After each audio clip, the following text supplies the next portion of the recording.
Narcissists and empaths, they go together like, peanut butter and jelly. Oh, why is that? And yeah, what's the deal? Today, we're going to explore the strange attraction between these two odd molecules, the narcissist and the empath. And I know a lot of us listening right now, we're like, I'm an empath, not a narcissist. But yeah, it takes two to tango. So I want you to see this as clear as a bell. I'm going to teach you ways to protect yourself, teach you how to notice those red flags, and help you understand why you have so much gosh darn sympathy, and how you can continue to have that beautiful, compassionate soul without it getting constantly run over. So stay with me. And by the way, if you don't consider yourself an empath, you're still going to get a lot from it. So here we go. Flowdreaming, still kinda woo-woo, is just what it sounds like. An escape into the world of woo. Also, a ride into you. And how to feel happier, wiser, and more self-aware in every way. It's your ultimate journey into personal growth and inner power.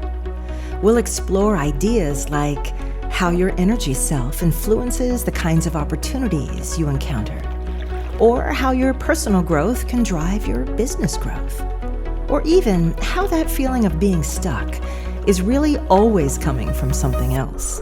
We just have to figure out what. That's right. We're a dash of woo-woo, a sprinkle of self-care, a heap of problem-solving and pattern-busting, and a giant cup of encouragement. We're going to relight so much passion, purpose, self-love, and confidence in you that you practically stagger. I'm Summer McStravick, your host, and welcome to Flowdreaming, still kinda woo-woo. Welcome to episode 718, Why Narcissists Love Empaths and Why Empaths Love Narcissists. I know these two should stay in the far corners of the ring. They should never, ever, ever, ever meet. And yet they do far too often. I can't tell you how many people I have worked with over the years, and they say, I was married to a narcissist. It took me 10 years, 15 years to get this figured out. So for narcissists today, we're going to make the definition a little looser than the textbook guidelines. We are going to include all of those people who tend to prioritize their own self wellness over that of their partner or other people. We're going to include those people who tend to ask for far more than they give. And we're going to include those people who generally just tend to make us feel like whatever we're doing or giving isn't enough. It's not good enough. We should do more. We're selfish. We are somehow wrong. Right? And that's how they work things. That's how they get their lives to tick forward, by capitalizing on people like us and our feelings of, oh, did I hurt your feelings? Is there something I should have done different? What can I do for you? What else do you need? And then zoom down the slippery, slippery slope, as they say. So, a good, juicy, eye-opening show. And, maybe it's not you that I'm talking about directly in today's episode, but maybe it's somebody you love, a good friend, someone in your family, someone you know, and you will be better informed and you will be able to say to them, whoa, I see exactly what is going on here. All right, before we drop into that, a little personal update.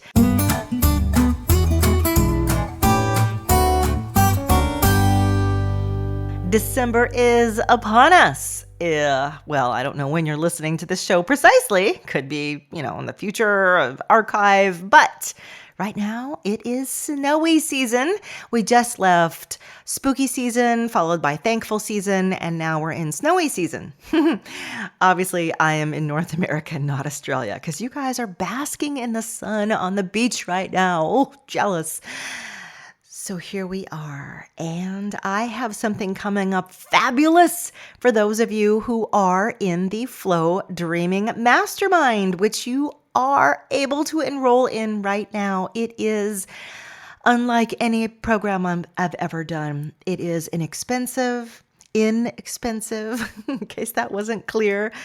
And it really is set up to be a series of parties, events, special occasions, as well as some consistent flow dreaming. Once to twice a month, we're going to get together, just like we did with One Brilliant Thing over the summer, and we are going to make stuff happen, and we're going to laugh and enjoy. And I'll be sprinkling in some good, juicy teachings along the way, but mostly I just want a place where we can get together and really lift each other up high. So I cannot wait to see some of you on December 21st when we have our first gathering on the solstice and bring you a little more into my world of beautiful love, strengthening, soft ritual, of flow energy, of manifesting, and just meet some other really good-hearted people in a kind of, like I said, a kind of a party atmosphere. I want you to show up to this like I have personally handed you a party invite and said, can you come? All right, I'll tell you more as we go along, but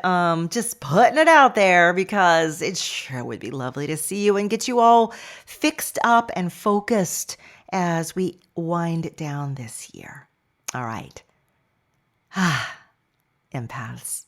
Empaths, you guys, I know you up and down, inside and out. I know because I am one.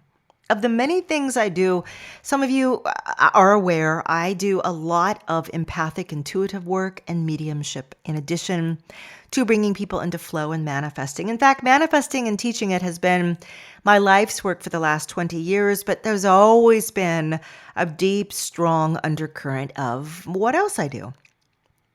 And what else I do is read people. And I recognize other people who read people. Like we have some real strong overlaps and similarities. I consider you an empath if you have ever found yourself changing your mood or having your mood changed, not even knowing why, when you enter a room full of people or when you spend time around a certain person or people.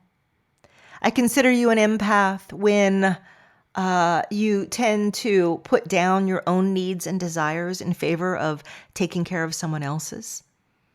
We are the ultimate saying of that old, when you wear someone else's moccasins and walk in their shoes, that's what we do.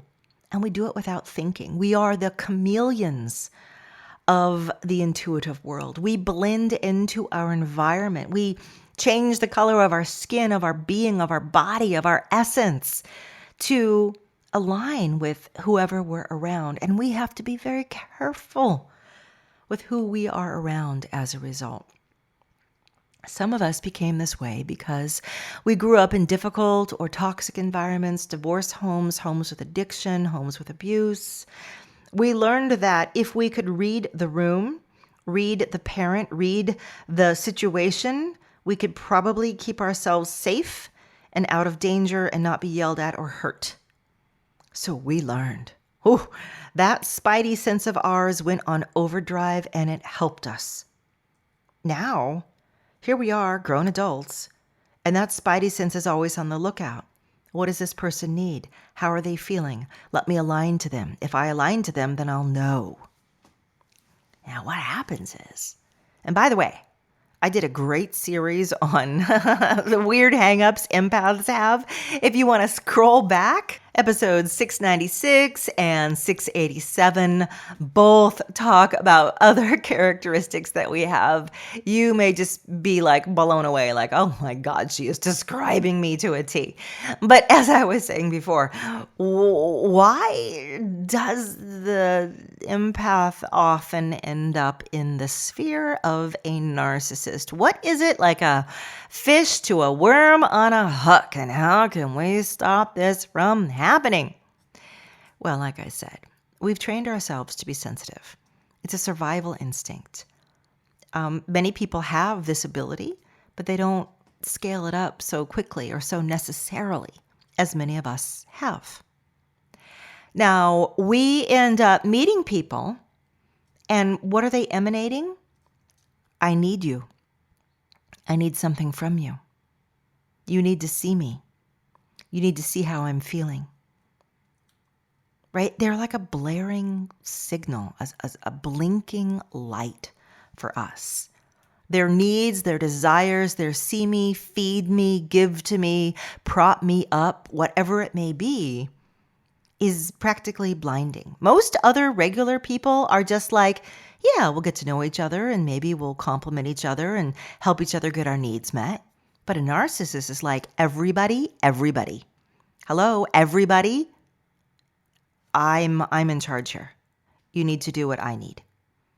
It's overwhelming. It's a rogue wave in the ocean crashing over all the other waves. So what do all of us who are empaths do? Our little necks all swivel in unison to the brightest energy in the room.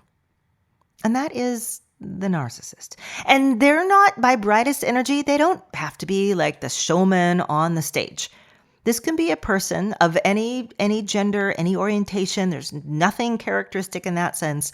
But this can be a person who basically is saying, I come first, and what you're doing is not what I need, and it's not good enough, and here's how you need to change it for me.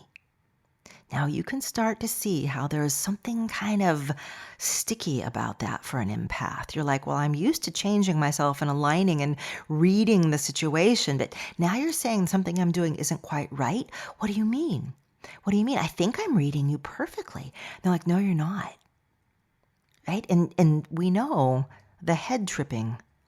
Let the head tripping begin. And that's one of the narcissist's primary ways of dealing with an empath. Keep you guessing. Keep you always not right. Having you second guess your feelings over and over. Classic, it's called gaslighting. You're second guessing your feelings over and over when your feelings have been the one true barometer all along your life. And now someone's telling you, yeah, but they're not right. What do you mean they're not right? Can you see how this instantly stirs an angst? And maybe if you've been in this situation, you're already feeling the angst. I'm so sorry if I'm triggering you with this. I am not meaning to.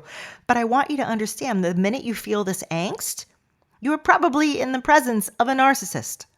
Because regular people are not going to make you go in and second guess yourself like that. They just won't. Regular people, when you're around them, and maybe you say something dumb or you feel like you should have shown up differently or been nicer or whatever, you come back from the situation and you're like, God, I could have done that better. Right? It's a different vibe. It's you saying to yourself, yeah, I probably could have done that better. But with a narcissist, it's like, oh God, what's wrong? Oh no. Oh, I bet. Oh gosh, I got to fix this. Oh, I messed that up. Oh. There's an angst to it. There's a fear that ripples through. And narcissists are, unfortunately, expert at sensing that, smelling it, and utilizing it for what their needs are. I don't mean to paint narcissists as the full villain. I realize I'm kind of doing that right now. But if you are the narcissist in this situation, you need to realize that when you have these people come to you, they're like babes in the woods, right? You have to be extra careful with them. You have to be extra delicate. They're like little eggs that you're carrying in the palms of your hands and balancing. You've got to take that on you. But many, of course, they don't. So here's how this plays out, right? I'm giving you some ideas of like how to know when you're in the presence of one and what it feels like and who we are that we get led into these relationships. Well, the narcissist is going to ask you to believe certain things that they believe, to do things that they say to do, to wear clothes they say to wear, to see people or stop seeing people that they tell you are appropriate, and generally get you into a state of second guessing everything by reminding you over and over of how wrong you are. As an empath, this just sets you on like absolute spinning out of control mode because you're feeling something and someone's saying wrong. And you're like, but it's right, but it's wrong, right, wrong, right, wrong, right, wrong. Day after day, month after month, year after year. You can see how this leads empaths into situations where they are completely taken in. And it's through no fault of their own, through no fault of your own. You see, we naturally give other people the benefit of the doubt. It's who we are. Again, if I can walk in your moccasins, if I can see your view of the world, like I literally feel it, and I'm often feeling it without judgment. If you see the world as bad or crazy, or you need to protect me, or I shouldn't know anything about your finances, your money, or your other family, if you really feel that way, and I'm an empath, I can understand why you feel that way. I see through your eyes. And then we have to somehow tear ourselves out of that and differentiate and go, yeah, but that's screwed up. But usually we don't, because we're kind-hearted, we have generous natures, and we want to understand. We have compassion. We have what empath is, or empathy is in empath, right? It's the same word. So our tendency day after day is going to be to give somebody else a little more rope, a little more, okay, fine, a little more. Okay, I'll believe you a little longer. Okay, I'll look into that a little bit more. Okay, maybe you're right. I don't need to know anything about I see this in marriages a lot. The one partner knows absolutely nothing about their other partner's bank accounts, even their jobs, sometime where they go. And the empath is like, but they'll explain it. They have a good reason for it. They'll tell me.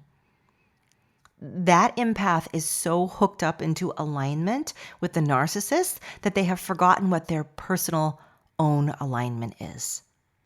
See what I'm saying? They've been glued in to the other person's way of being. It's a danger that we all face. And we only start to notice it when we break down.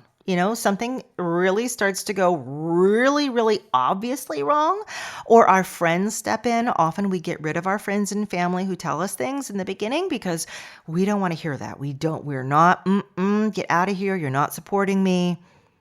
But eventually, sometimes someone circles around and says, I'm really worried about you. Like, you should not be putting up with this. And the empath's answer is, putting up with what? Because it's so normal at this point. We empaths, we second guess our boundaries. And we often ask ourselves, am I being too cruel?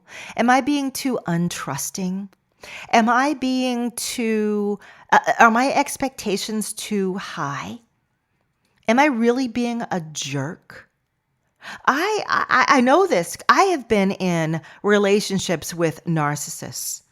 Not in a romantic relationship, thank God, but I have been in work relationships with them primarily, as well as had others drift in and through my life in other situations. And a hallmark for me is this person is basically taking advantage.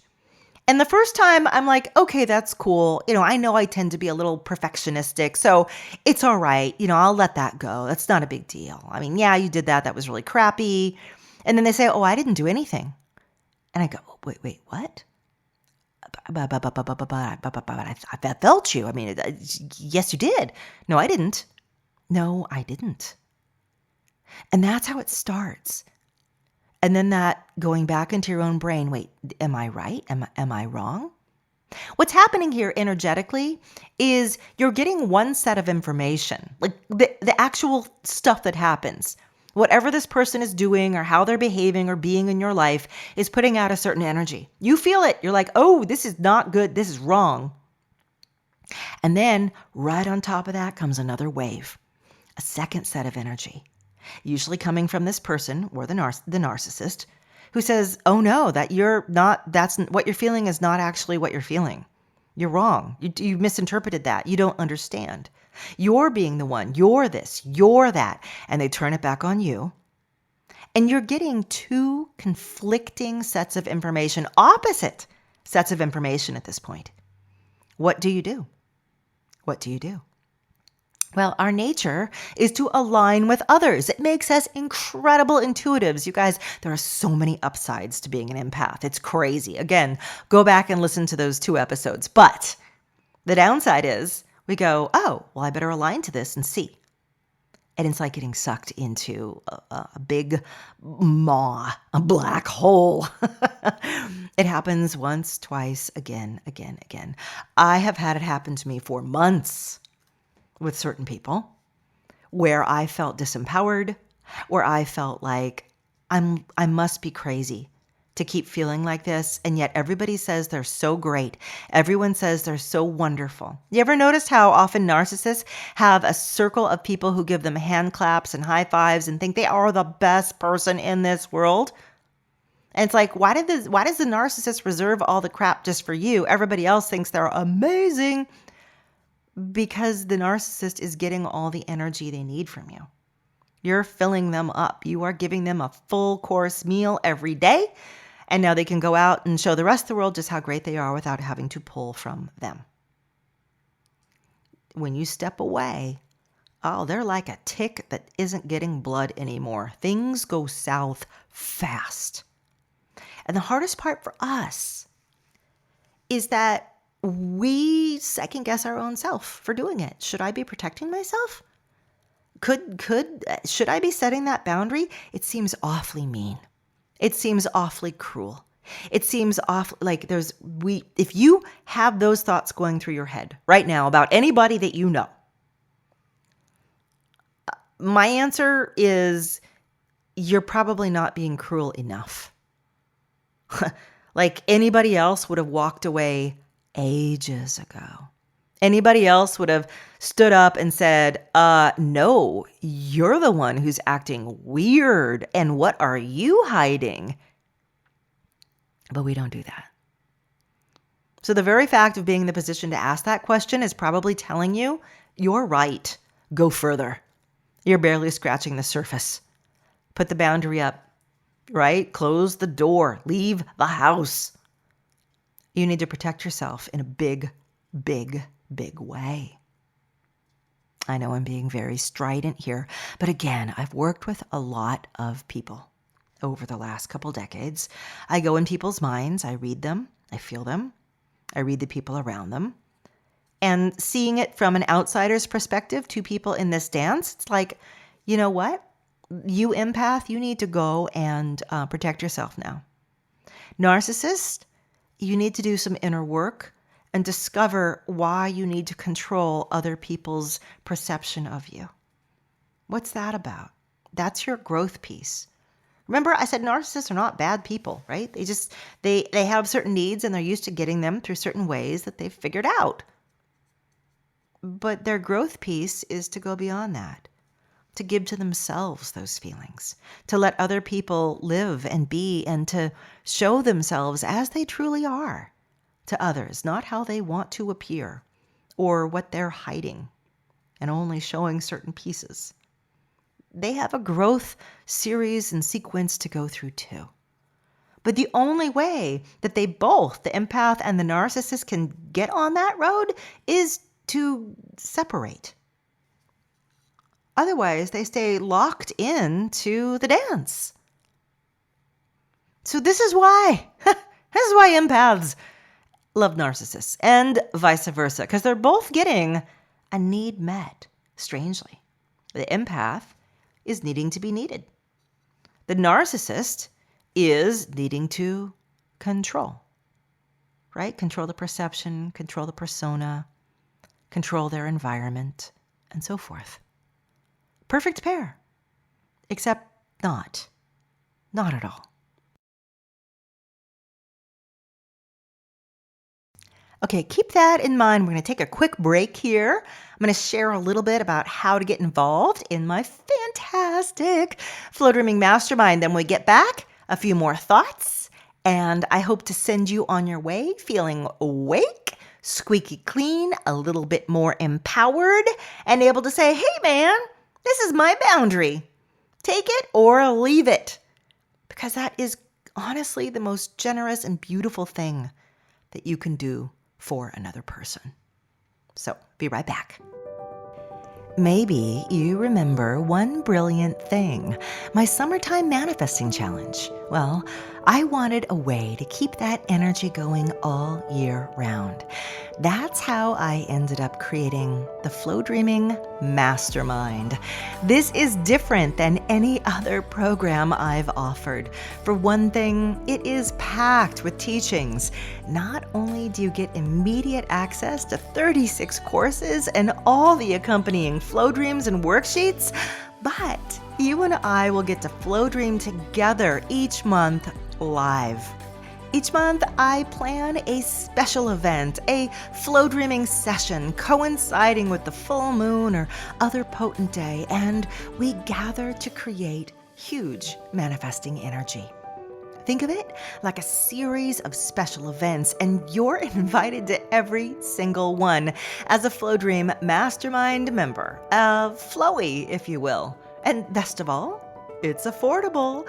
Costs as much as taking a family of 4 to Applebee's each month. No kidding. You'll get to connect with like-minded souls around the world for flow dreaming parties, joyful energy cleansing, flow dreaming, some woo-woo rituals that show a little of my witchy side, and just a heck of a good time. Because the lighter and brighter you are, the lighter and brighter your life is. Check out the Flow Dreaming Mastermind at flowdreaming.com, because our next special event and party is just around the corner.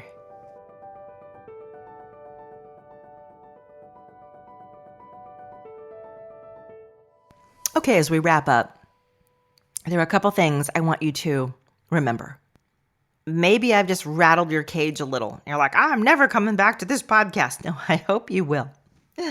I hope you can help somebody that you love. You probably spotted them and you're like, why do they put up with that? Well, now you know. If it's you or someone you care about, here are the next steps. Sometimes it's, yes, starting with a separation. But oftentimes you can't. You work for the person, or you're still married to them and you don't have anything put in place yet to just get out of there. So what then? Then the first thing you do is you start to assess, how often am I confused?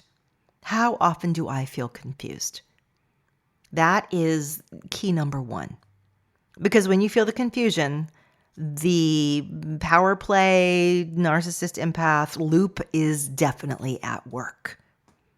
After you notice that for a while, it becomes harder to believe everything that your narcissist is saying to you or about you. You look at them more and more like, that's leading to that feeling again.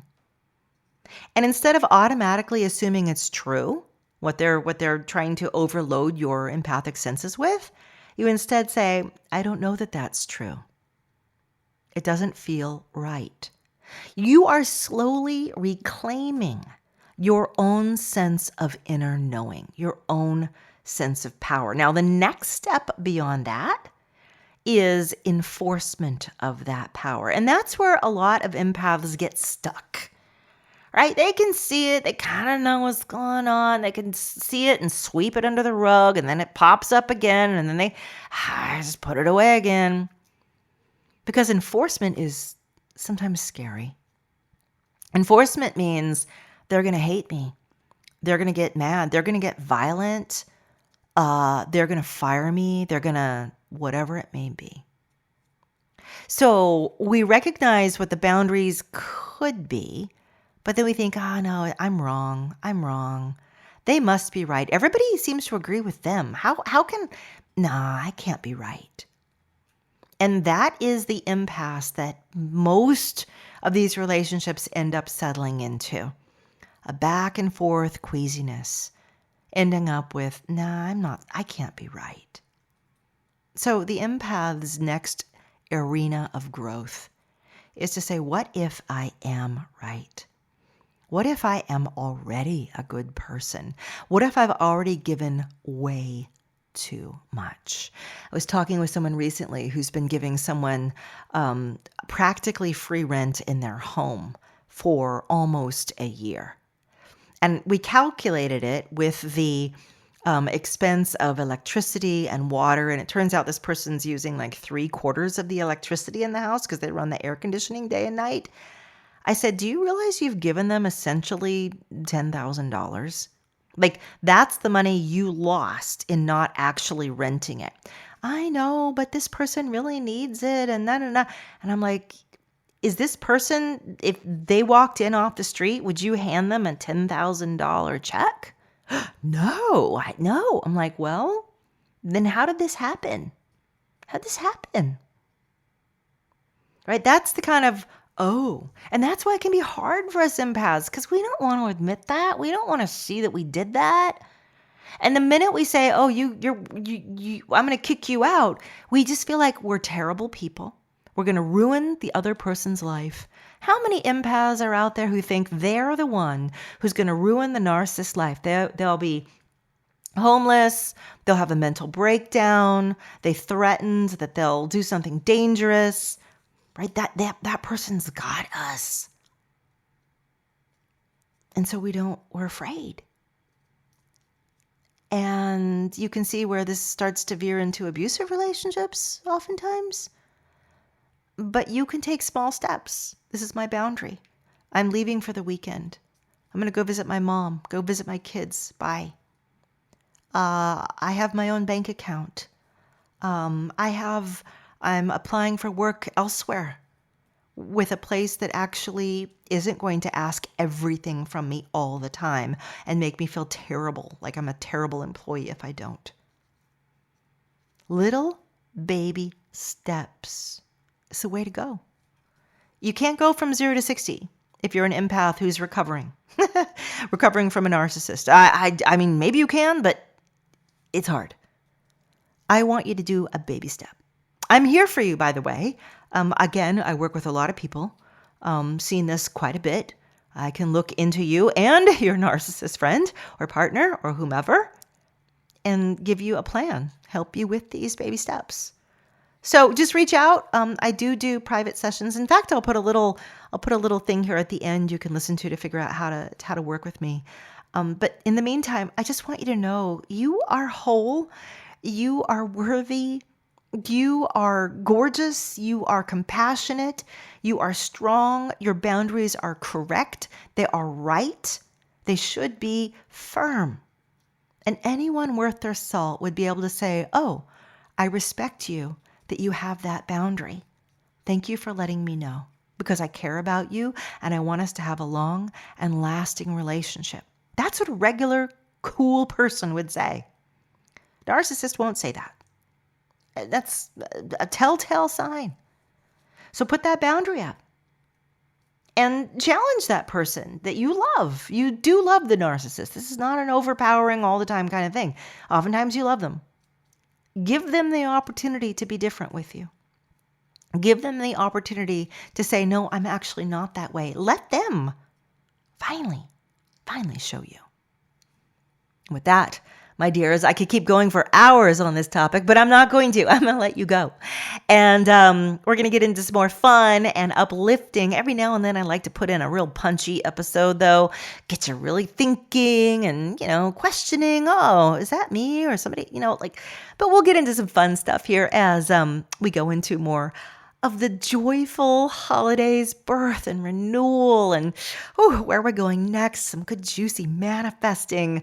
So stay with me and we'll do more of that as we move forward into more episodes of Flowdreaming, Still Kinda Woo Woo. My love to you all. I love to work with you one-on-one. I get to see the most exponential growth in those of you who work with me privately every month. I'm part coach, part mentor, part energy worker, and intuitive. What I do is beyond traditional coaching in many ways, since I add in all kinds of information you wouldn't normally have access to. And the results speak for themselves. I have hundreds of glowing testimonials you can read for yourself at my website or just reach out and ask me. We begin working together with an assessment of your life, what you want, and where you've been, where you're going. We focus deeply on patterns, blocks, and what you plan to achieve or become next within yourself and within your life. Last, we're going to carry your desires right into the heart of the universe by Flowdreaming together as I lead you in every session with a personalized, customized flow dream. You're going to end up with dozens of these, plus a plan. Now you've got two options. You can either take me for a test run with an introductory private session, or we can just jump in and explore what a longer relationship working together would do for your life. Just visit flowdreaming.com, search for private sessions, and I really look forward to meeting you.